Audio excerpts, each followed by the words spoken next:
Good morning, Franklin. It's Monday, March 1st, aka the birthday of Ron Weasley. So, happy birthday, Ron Weasley! Harry Potter actually made up a big part of my weekend. I posted on Daily Booth a picture talking about the Harry Potter dance, to which I asked a boy, but that boy could not go because he was going home that weekend, which is completely fine because you can't exactly begrudge someone for wanting to see their family.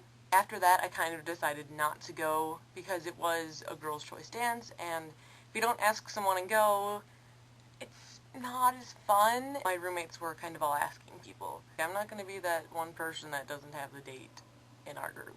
As it turned out, that Friday, I got a text from one of my roommates at around 1 or 2 o'clock in the afternoon saying, go and ask so-and-so, because they really want to go, but they don't have a date. And I was just thinking, how do you even know this? Where do you get your information? And I guess it was from a credible source, and I went and asked this boy, and he said yes, and it was a lot of fun. I was really glad I went. I incredibly enjoyed my time with him, and my other friends, and in general the Harry Potter dance. This weekend, I also did some Harry Potter reading. On Saturday night, just probably around 12 or 12:30 at night, I decided to start reading Prisoner of Azkaban, just because I wanted to, and it was really lovely. I read just a chapter, and I went to bed probably around 1 o'clock, but it was still really cool.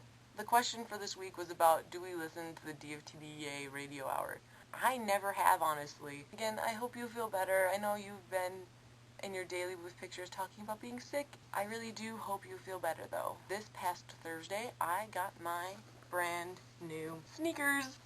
I am super excited, and they are beautiful, don't you think? Sneakers! They're kind of the greatest pair of shoes I have ever owned. These are the epitome of awesome. There was a basketball game this past Saturday in which BYU lost to the University of New Mexico in a hard-fought battle. It was 83-81.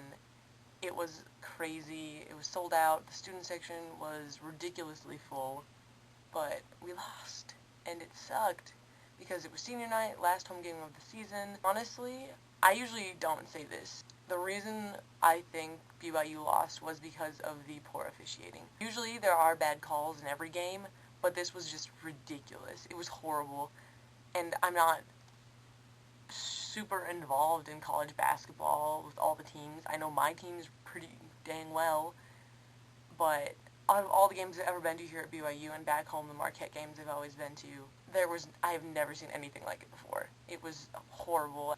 Because that was the last home game, there goes my chances for fulfilling my dream date. Right now, I don't have any books for the book club. Mostly, I'm just reading this book. It's just kind of what I read whenever I don't really have anything to read. I feel like I should come up with a question, though, or a challenge, because we didn't have one of those last week. It was super low-key last week, I could really tell. Oh, so last semester we asked the question, what has kind of been the soundtrack for your semester? You know, at the end we asked that. So, in the last month or so, what is the artist or the song that you have been listening to most? That is all for now. Megan, I will see you tomorrow.